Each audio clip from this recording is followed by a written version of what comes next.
Hey, podcast listener, even if you are alone in your entrepreneurial journey, know that today, right now in your earbuds, you are joined by thousands of entrepreneurs from all around the globe seeking to grow better, more profitable, location-independent businesses. If you'd like to learn more about what we do and download our entire back catalog, check out tropicalmba.com.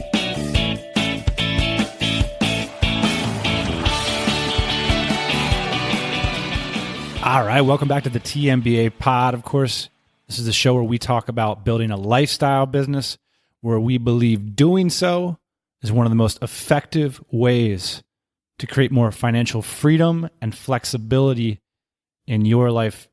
Here's the thing about getting more time, location flexibility, and of course, financial freedom in your life is it's really freaking hard. So let me put in a pitch for those of you who want to mid-range option, something still challenging, but a little easier. Check out dynamitejobs.co. For the last 10 years, we've been talking about go start a business, and it's really hard to start a business. It's a lot easier to get a job. And to get a job that these companies, these remote companies are now providing these things to the workforce because they realize it's a competitive advantage and you can grow a great business and a business at scale with a remote staff and with staff that value things like location flexibility and time and schedule freedom. The same thing that entrepreneurs want, maybe the people that work for them want as well. So check out dynamitejobs.co and everything that's going on there. Now, on to today's episode. A few listeners have been asking me, why have I been doing the show solo? What's going on? Are you and the boss man at each other's necks? Has the boss man become a full-time father? Has he dropped out of the entrepreneurship game to pursue professional race car driving? Well, none of the above just yet. I'm not going to lie. I missed having Ian on the show with me every week. So I thought, what the heck? I'm just going to call the guy up and get him on the phone. Hello? Hello? Hey, boss man. Welcome back to the pod.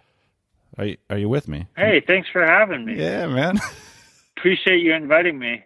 Rumors of our falling out have been greatly exaggerated. Actually, quite the opposite. But I wanted to have you back on the pod for this. I guess we owe an explanation of where you've been. Do you have an excuse? Again, just thank you for calling me. My excuse is I can't pick up if no one calls. That's my excuse.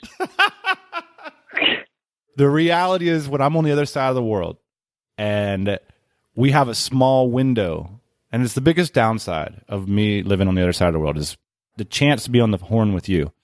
And so what happens is when we do the pod, we spend so much time joking around and doing these podcasts that sometimes we don't get to get the work done that we got to do so that we have something to talk about on the podcast, ideally, which we got some exciting things coming down the pike. We do. And so that, to me, was the priority. So what we decided to do is divide and conquer. Okay, I buy it. All right, boss man, here's the thing. Today's episode is about a special place in our entrepreneurial journey. In fact, for me, it was central. Like, this country, China, was a pivot point. It was something that I thought about every day on my commute to work. I would literally go to stores and I would look at stuff in the store and I would say, I wonder if that's made in China yet. Like, that was the entrepreneurial opportunity du jour.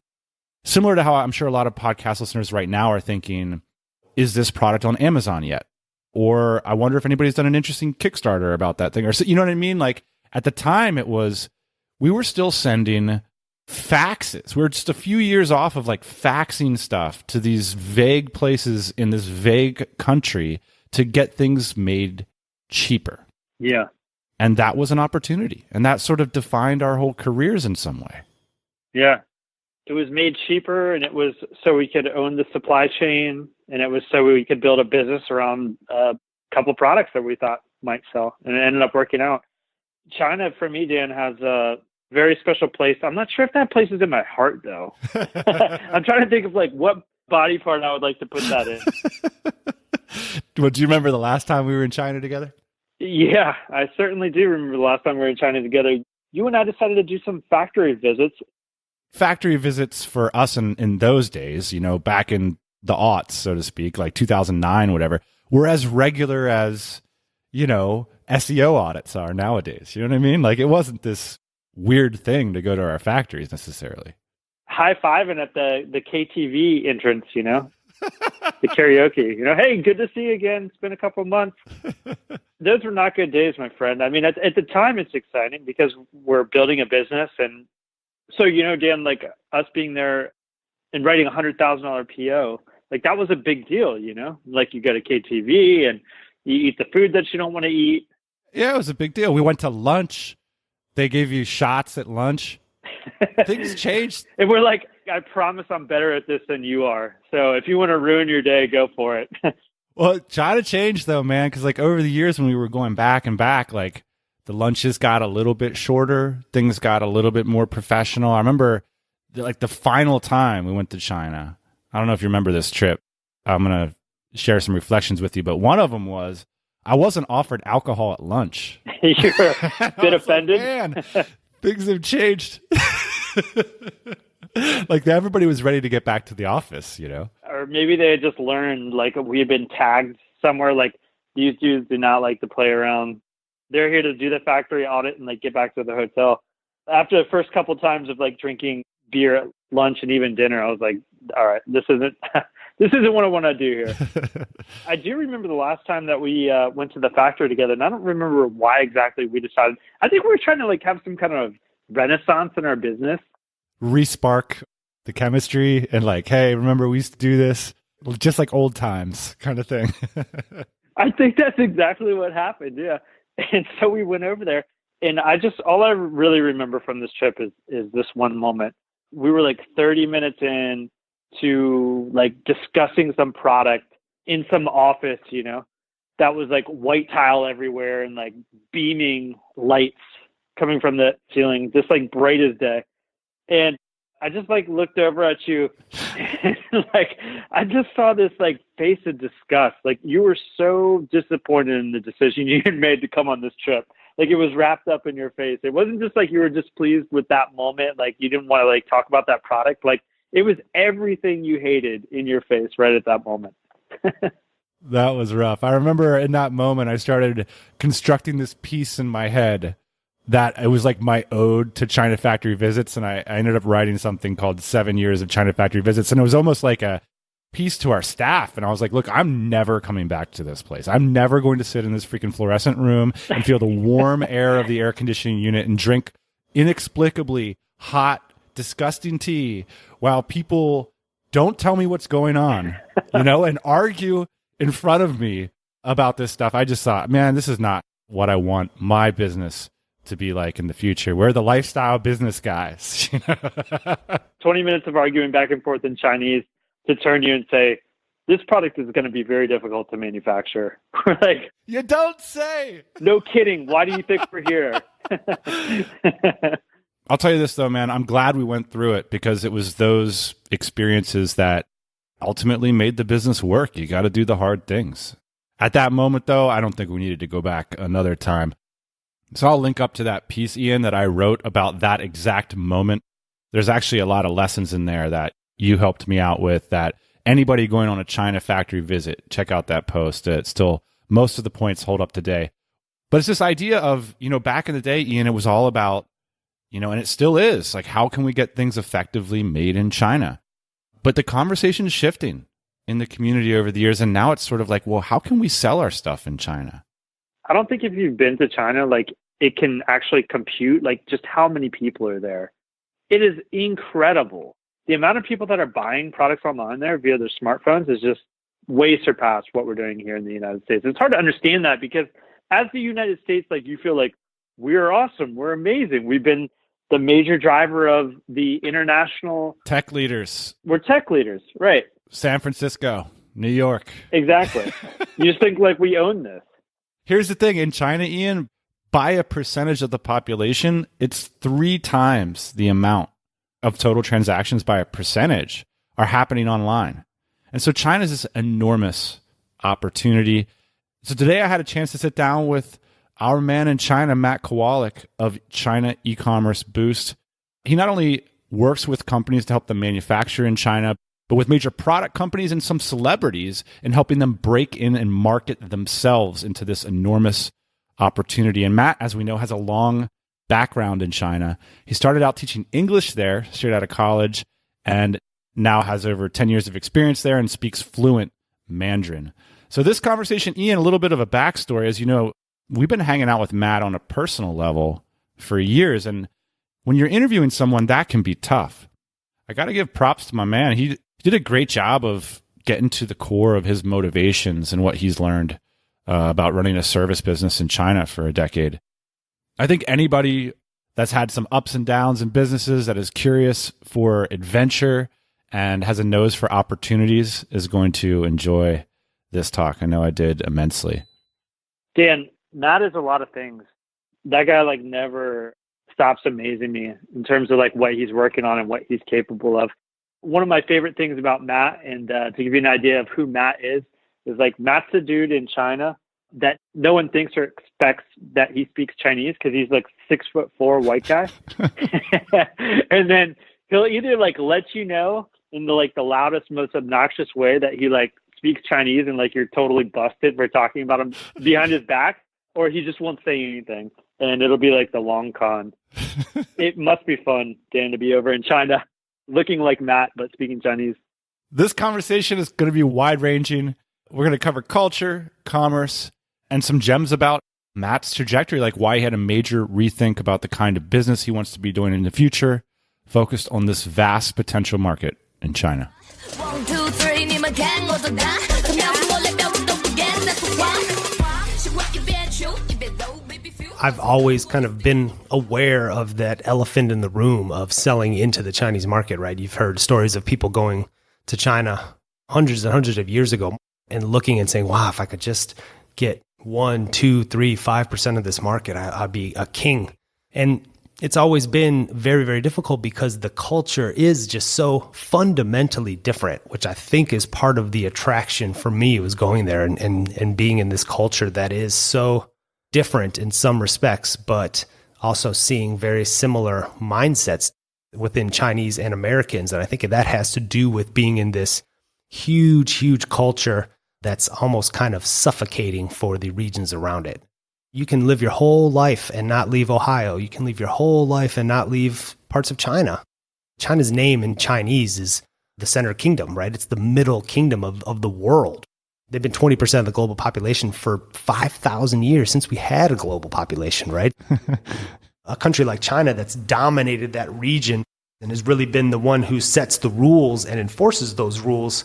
It creates a certain type of mindset with the people where there is this cultural superiority, and it's not something where they're like, oh, do I, objectively think we're the best? No, it's just the way I was raised. It is that way. And also kind of this propaganda, right? So in the US, whether we want to admit it or not, right, this propaganda of everyone's a unique snowflake and everyone's beautiful in their own way, and a freedom of thought and all of these things, whether that's true or not, that's the message that's kind of propagated all the time. In China, the propaganda is very strong, and it starts from an early age of sacrificing for the greater good. Now, whether that's actually accurate and people actually want to do that, or if that's a tool that the government uses to kind of maintain control, who knows? Matt, you first rocked up onto this podcast probably over half a decade ago. Yeah, geez. And things have changed, because it used to be that in our community, the only reason people would talk about China outside of travel stuff would be, I'm going to go to the Canton Fair to find a product. I'm going to go to Guangzhou to visit my factory. Now it really feels like the conversation that you're starting here is what feels like the next 5 or 10 years is really going to be, which is, I got a brand, I got a product line. How the hell can I access the world's biggest market and try to sell into it? It's the world's largest e-commerce market. So last year in 2017, it eclipsed $1 trillion. So it's about a little bit less than twice the size of the US e-commerce market. But what I thought is really interesting, and what really speaks to the core of what I think is fascinating about the Chinese e-commerce economy, is that in the US, that represents about 6.5%, maybe 7% of the total US economy. And in China, it's already more than 20% of the entire economy is done by e-commerce. There was no hesitation to kind of plug all your banking details into an app and fire away because of the immense size of the cities and this dense population, very quickly people were like, well, yeah, maybe there might be some downside to putting my personal information in this app, but I can order something at lunch and it's at my apartment before I get home. There isn't the same expectation to privacy that we have in the West, right? So in the West, we talk about freedom of speech and a free press and freedom of, thought and religion. And that's never been an expectation in China. It's never been part of their day-to-day life. There's always been this kind of huge bureaucracy that controls everything. Are there any other factors that you've seen to why are so many more purchases in China happening online than in other developed economies? I mean, I think, because of the time and then the rapid development of China, it kind of skipped over a lot of those things. Is it similar to like in Africa, a lot of countries, they never had landlines. They just went straight to cellular technology? Right. So I would say that it's very similar in that sense with like the mall culture that we had in the 80s in the US, right? Where the mall was where people would gather and spend their time, and people used to love doing that. And so there are those kind of mall culture in China, and there are a lot of really big malls as well. But what we've done is kind of skip past of saying like that's the only outlet. Can you help us to understand what WeChat is? Yeah, so WeChat is kind of this all-encompassing Facebook, Uber, Apple Pay, Apple Wallets, iTunes kind of rolled into one. Last year, they surpassed 1 billion active accounts. Every Chinese person has at least one account. People have their bank cards and their government IDs tagged to their identification. It's a platform that we use a lot in marketing to China. It's almost like you're using like a HubSpot or a Salesforce, except instead of plugging it into email, you're plugging it into WeChat. Right. So that's one of the big differentiating factors with marketing into China is that there isn't this option for doing email marketing, which is so popular in the US. Chinese people don't really buy things with email. They don't really interact with email that way. It's for business. Even, anybody who's done sourcing from China, right? It's not a flow of emails back and forth. Things get done on WeChat and voice messages and things like that. How does WeChat change the environment in China? It's been a big deal, I think, for payment, right? So Alibaba is one of the big rivals with Tencent. Tencent is the company that built WeChat. And so there's kind of been this race to get people to adopt a specific payment method. So there's Alipay and then WeChat Wallet. And just like we've seen, the companies that were successful in kind of being that payment processor and facilitating purchases in the US, it's kind of a very similar method in China is the one that can kind of be there and make it super easy. The Chinese tend to flock towards things in groups. Once something becomes attractive and it becomes the thing to do, a lot of people kind of join in. Why is it hard for Western companies to sell things in China, or is it? The idea of the way that e-commerce works in China is there's similar concepts. They're just arranged in a different way, right? So you just can't put up a product, put up a landing page, drive some cold Facebook traffic to that page and have it convert. The consumers in China want to dive into a product and really understand about it. What is the differentiating factor? Why is this better than the other options? They want to consume a lot more content. The most difficult thing for us to do is convince these Western brands, hey, you need to build this foundation of evergreen content for several months before you think about how you're going to sell this product. We have to see, what do people want? How is this thing going to be shared? And how is this going to spread in China? And that's kind of led us to following more of this model of leveraging influencer marketing in China, where you're basically borrowing somebody else's attention and using the relationship that they've built with a specific, a quote unquote tribe, and trying to subtly introduce your product to them, as opposed to during the middle of a conversation jumping in and saying, hey, check out this new soda. It's amazing. I drink 3 every day. In China, it's much more about that relationship and respecting the trust that an influencer would have over their audience. All right, everybody, for Christmas, I bought myself an ad spot on the podcast. I want you guys to go check out dynamitejobs.co if you haven't been there lately. I remember back when I used to have a sourcing manager that I worked with in China, and I still remember this email subject line he sent me one year. It was so surprising. The subject line was just this: new year, new job. And when I opened that email, it turned out that he wanted to leave the company he was working for and come work for me. And that was an enormous opportunity for me. So if you're looking for a new job in the new year, an enormous opportunity that can change your lifestyle, over at dynamitejobs.co, we only list jobs from legit companies that are providing jobs with a great deal of schedule and location freedom. Remote jobs means you don't have to go to an office, no more commute, and work for legit, interesting companies. So if you want a new job in the new year, go check out dynamitejobs.co. So if you're listening to the show and haven't been to China, but want to get into doing business there, one of the places you're probably going to head first is Guangdong province, which borders Hong Kong, and to its major manufacturing cities like Dongguan or commercial centers like Shenzhen and Guangzhou. So Matt has spent a massive amount of time in that area, so I thought it would be cool to ask him to give us a snapshot of what a first visit might be like. If you do go to Dongguan or something like that as your very first city of China, or Yiwu or something, which is like the very low quality, low cost manufacturing centers, it can be very off-putting. It's crowded and hot and busy and polluted. It's not a beautiful, majestic city like Nanjing or Chengdu in the west. And you go to a city like Yiwu, and when there's heavy production kind of coming up, before a holiday or something like that, you can taste it in the air, right? You can feel the particulate matter there. And it's really this kind of, some of those places can be like a hellscape. We were talking the other day, and at the risk of generalizing, let's generalize a little bit. We're talking about the American mindset. How would you describe the mindset of an average Chinese person that lives in one of these manufacturing bases?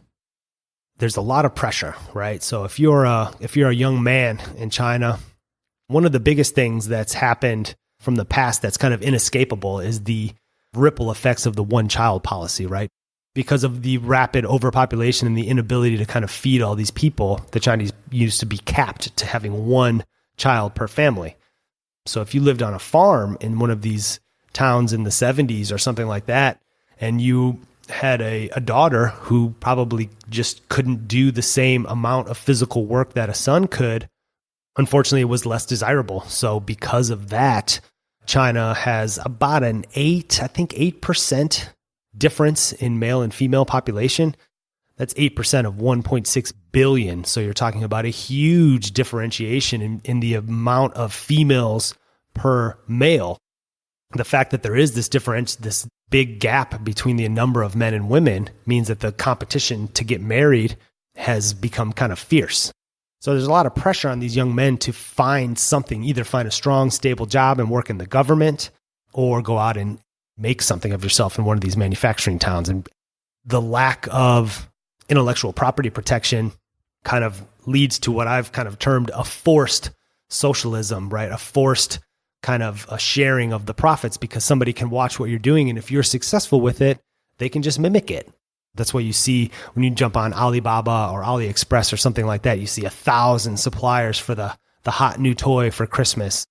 Everybody's making it because there is no right to like, okay, well, I come up with this idea first, so I have the right to gain the most profit from that. That's never been something that's really existed in China.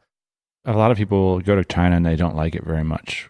I think people either hate it or love it. It's very divisive. What did you love about it?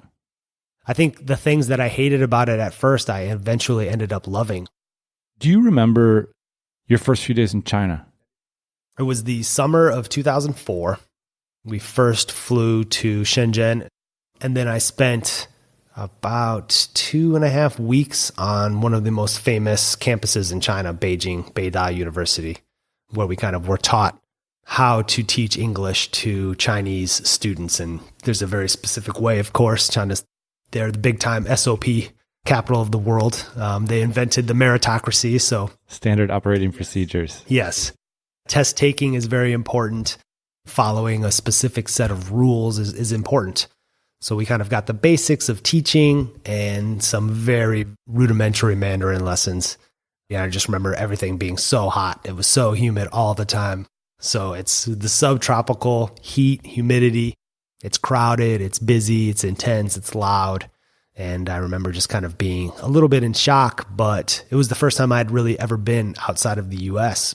I used to have to bring 2 full sets of clothes to work every day because I would sweat through my pants halfway through my 2 45-minute classes in the morning. I was like a rock star. You know, I'm 6'5". They wanted me on the basketball team, and the kids would scream and yell and jump on me when they saw me coming down the hallways. They loved me. I found out later it was because I wasn't disciplining anybody like the other teachers were.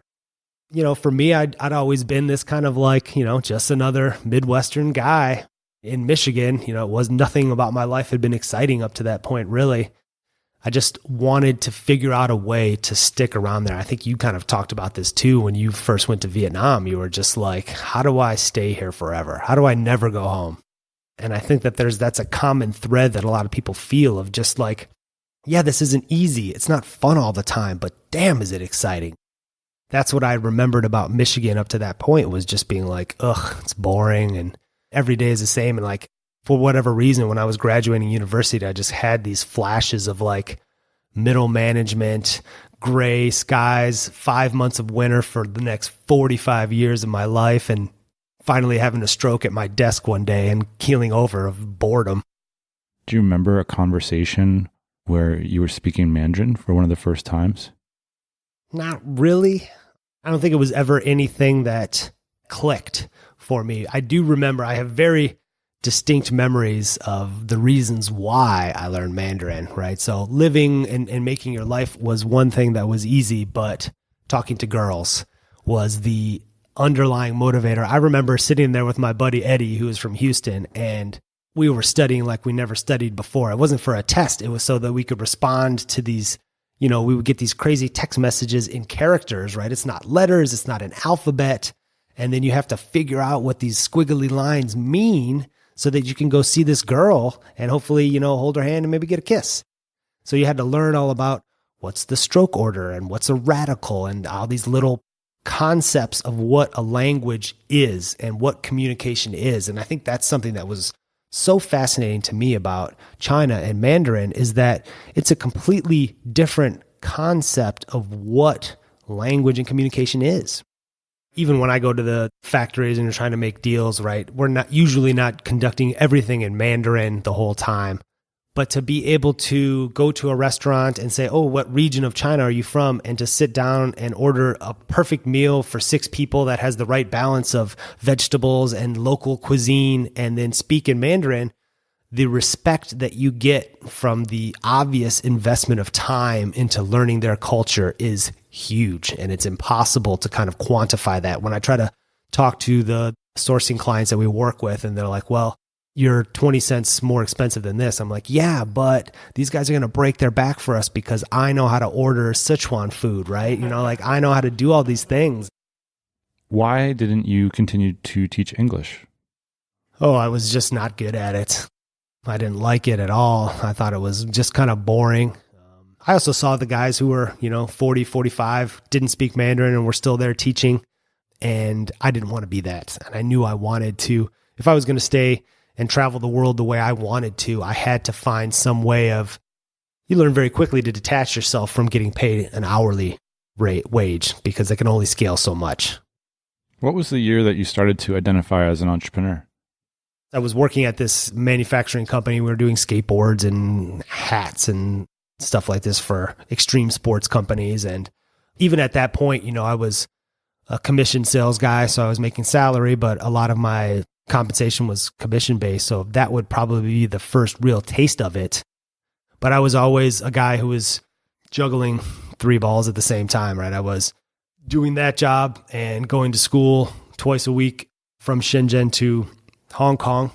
And even before that, I would go to school in the morning, grab some lunch, go to my buddy's company and quote unquote intern, which just meant work for free for a couple hours a day in the afternoon. And then I would go teach English to lawyers at this giant Chinese company 3 days a week to pay the rent. And so I'd always been trying to earn enough money to maximize the leverage that I could get and go find other ways, right? Getting experience and learning how business worked and how manufacturing and kind of supply chain management worked, while at that same time building a real skill set in learning Mandarin, which made, you could see every week made a huge difference in your quality of life, of your ability to move around, understand what's happening around you, right? So for a lot of people in China, I think something that people really can't stand about is if you can't speak Chinese, it's almost like you're a ghost. You don't really exist. Nobody's interacting with you except to like point at you and, whoa, look at that foreigner, or take a picture or something. And that is a strange feeling for a lot of people, I think. What was your breakthrough then? The entrepreneurial breakthrough? It was kind of dealing with the last boss I ever had at this company, kind of saying, I would leave at 4:30 twice a week to go and, trek 2 hours, schlep my way into Central in Hong Kong. And I remember him saying, oh, you can't keep taking these half days. And I, kind of flew off the handle. And he's like, you got to pick one way or the other. I'm like, well, it's not working with you anymore. That's for sure. So I kind of dove off the diving board without really knowing what was beneath me. What year was this? That was 2007. So just before the financial crisis, when all the easy money credit kind of dried up. So it was a terrible time to make that decision. And I was only halfway through my degree. So that was another interesting thing, was I couldn't get a student loan to do my grad degree in Hong Kong. I had to pay out of pocket. So it was kind of like hustling and building this business and sustaining myself while trying to struggle through my first bits of entrepreneurial experience. And so it was really difficult, but Shenzhen was a relatively easy place to be an entrepreneur at that time, because just by the fact of being on the ground in China, you could find something to sustain yourself. You could monitor somebody's factory or kind of go do some quality control or something, because nobody else wanted to be there. It was too intimidating for a lot of people to kind of figure out how to interact in that environment. You could teach English and make, $35 an hour cash. It never felt like you were stuck from like a day-to-day aspect. You might have a glass ceiling on what you're earning. I remember speaking with you in the very early days when we met. This was a long, long time ago. And I felt like in so many of these expat destinations, the struggle is always, oh, this is so great here, but how do we make money here? In Shenzhen, your experience seemed to be completely inverted. Yeah, I think that's probably accurate. You became an entrepreneur in what year? Must have been 2007. And how would you describe the way you've made a living from 2007 to 2017? I think the best way I could describe it is by being on the ground in China and understanding how factories work. You're like, I'm sitting there in China, I've got a bunch of aspirin, and my customers have a headache. And I say, hey, I'll give you this aspirin and I'll take on your headache for some money. You're doing the job that nobody really wants to do. Which is what?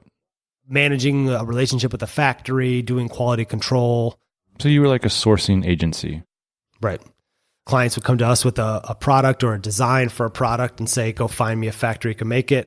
This is what my cost is now. If you can save me on that cost, basically you get to keep some of that margin. It was kind of feast or famine. We were kind of lucky because we got involved with clothing manufacturing. And one of the benefits of clothing is that it is very difficult to make the quality consistent. It's not like a plastic widget where you make a mold and you can pop out, 10 million pieces and they all look exactly the same. That being said, it's difficult for a reason, and it's very difficult to manage. One of the good things is that there's new fashion trends every quarter, right? Every season, there's new types of products. It was one of those things where, you get a couple of big purchase orders. I remember the first time we did $100,000 in profit in one order, and just saying, wow, this is great. And then, it doesn't happen for like another year and a half after that.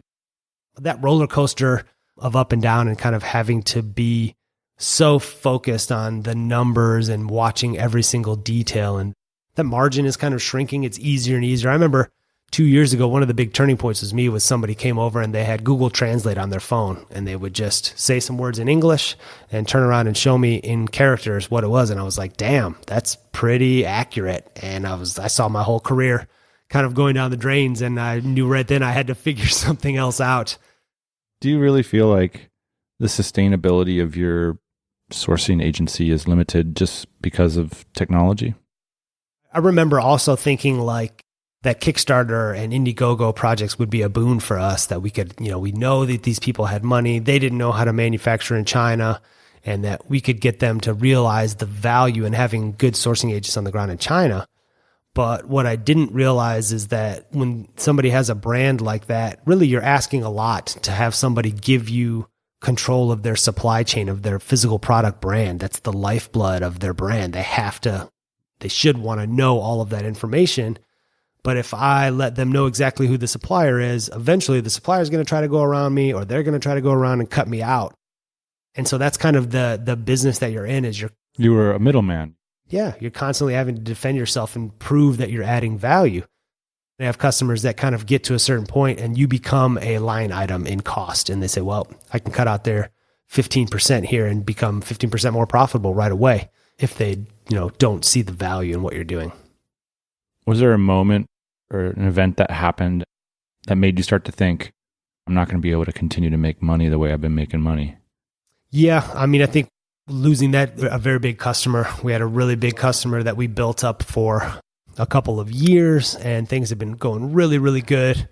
They were making backpacks. Basically, it was a backpack brand, and they were really smart. They would co-brand with a lot of these kind of interesting young brands, and they had this kind of charitable aspect built into it. So when they would sell a bag at retail price, they would give away a smaller bag to underprivileged kids, and it was a really smart idea, and they got a lot of good PR through that. We had worked really well with them and kind of grew with them from very, very small up to, this company that was doing a couple million a year in revenue pretty quickly. And the owner of the company brought in a new CEO who was a friend of hers from grad school or something. And this woman, just from the get-go, we were the enemy. She constantly wanted us to kind of provide every kind of cost on every single detail of the product. And we couldn't get that from our own supplier, and it was a huge pain in the butt. It didn't add anything to their brand. It would give them much more control, and eventually they could cut us out, which is what happened. And we kind of overplayed our hand too. I thought, there's no way they could manage this on their own. And we pretty much told them that, we're not going to give you all this information. We're not going to show you who exactly the manufacturer is, because we're making pretty good money off of them. And like I said, you kind of overplayed that hand, and then said, man, it took us 2 years to get to this point where we're making really good money with these guys, as opposed to just being like, okay, we have to start over and build up our sales pipeline again to find more of these. I said, I don't want to go through this again. I don't want to have this kind of heartbreak I felt. How did she drop you? They found some excuses. They would start showing up to do the final inspections themselves and inventing problems that weren't really there, and rejecting a high percentage of products for quality issues. And we could kind of see the writing on the wall. So did they do it via email? The owner had the heart to call me on the phone, but it was, again, for this invented reason, right? So being broken up with doesn't ever feel good, but especially when you know that somebody made an excuse to kind of break up with you. So what did you do next? I think I went to Barcelona for like 3 months and just kind of wandered around the city and enjoyed it. I kind of felt like I knew what was going to happen, so I saved a lot of my money for the 6-8 months before that. So I had a nice little nest egg that was kind of able to sustain me. And we had a decent book of other clients. Like I said, we have had some clients that we've stuck with for years. But to feel like you were a big part of someone else's success and to have that ripped away was kind of one of those things where you're like, okay, well, what asset are we building, right?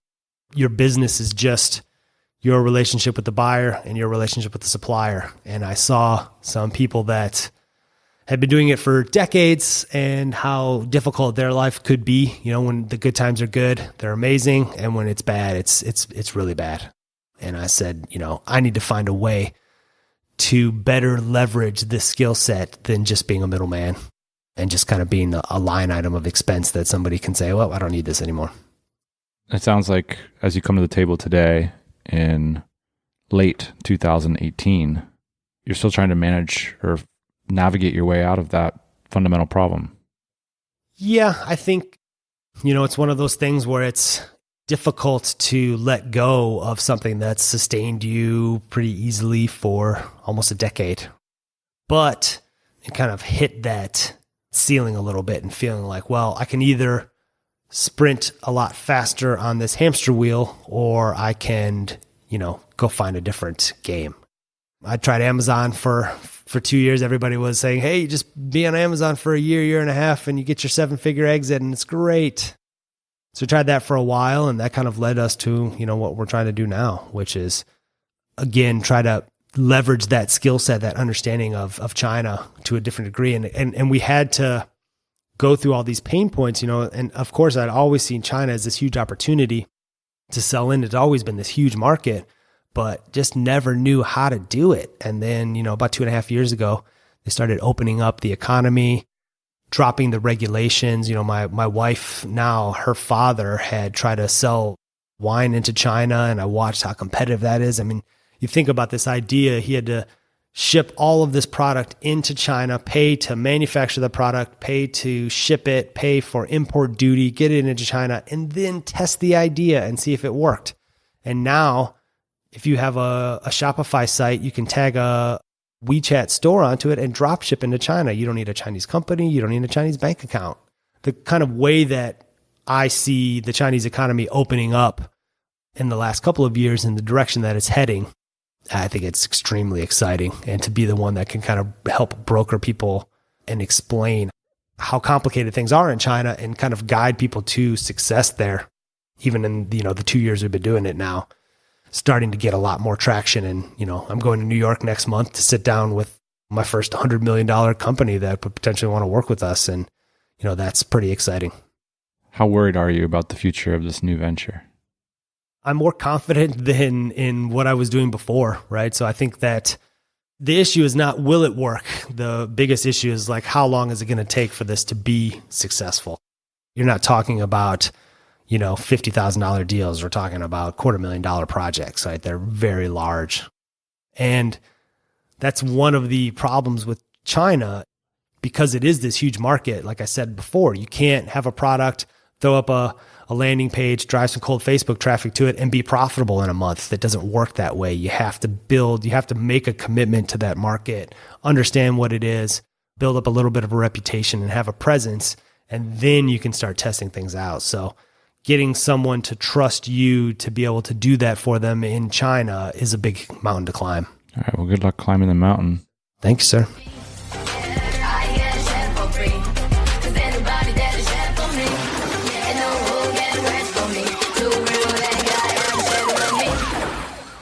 Big thanks to Matt Kowalak for dropping by the show. Look, you can't take anything for granted in this biz, whether it's an algorithm change, a market switch, a technological advance. That's both the good and the bad thing about being an entrepreneur, is that these things can all jeopardize what you've built, but they also can be the next stepping stone, into your next thing.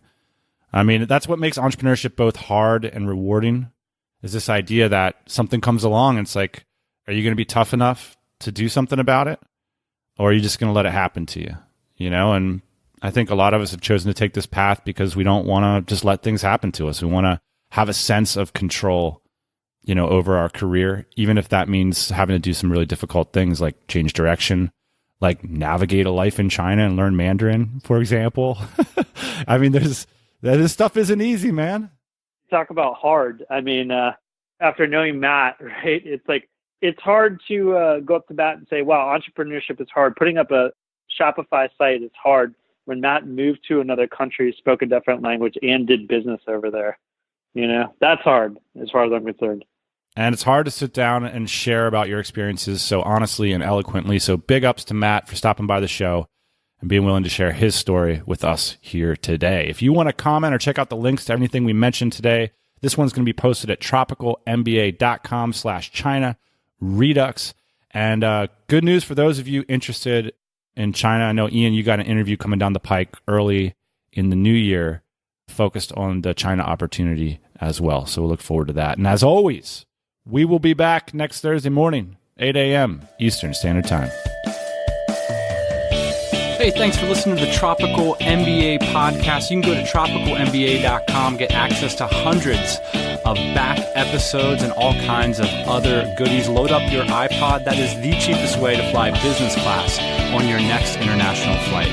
We will see you next Thursday morning, 8 a.m. Eastern Standard Time.